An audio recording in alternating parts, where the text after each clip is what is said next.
Hi everyone, it's Rob here from Anytime Fitness Shirley again. Today we're talking about big toe function, or in fact the technical term is the great toe, and how that functions.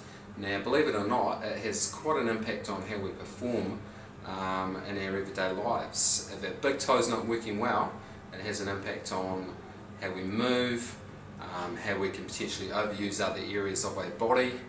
So what we're going to look at today is to see how well yours is moving, and then show you if it's not moving that well, show you how to get it moving. So if your big toe is not working, for example, it can influence your balance. So your balance is pretty important to prevent yourself from having falls.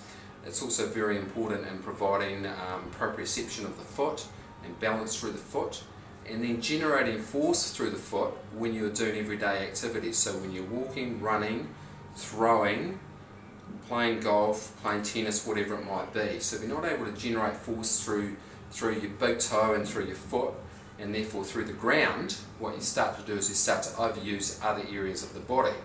Hence wrist injuries, elbow injuries, shoulder injuries and back injuries. So with your inability to get extension from the big toe, means that you have to then use other areas of the body to generate that force. So our next part is we're going to look at my big toe. Hope it doesn't scare you all off today. So down we have a look at my big toe, and so what the first thing we're going to look at is how much extension we get. And as you can see, I've got a pretty good big toe. I'm lucky. So as you can see, it extends up about 45 degrees. Now if it didn't extend up 45 degrees, as I toed off in this type of motion, as I was running, walking, etc, etc, I would then start to use other areas of my body to compensate for that. Okay.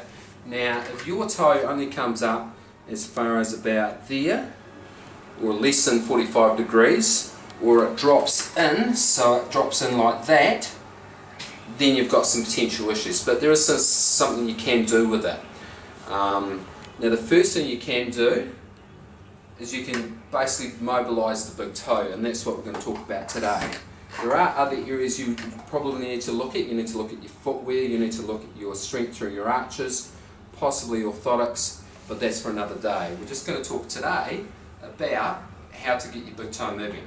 So essentially this is how it works. All you do is you pull your toe laterally, or medially actually, medially towards the midline of your body.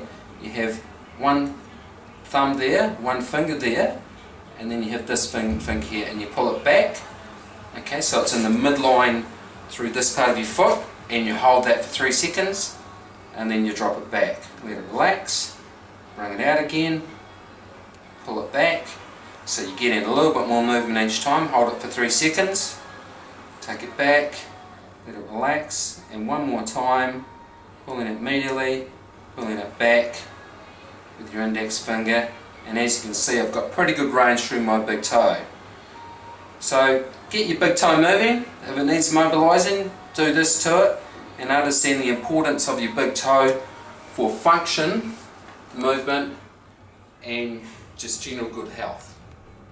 Catch you later.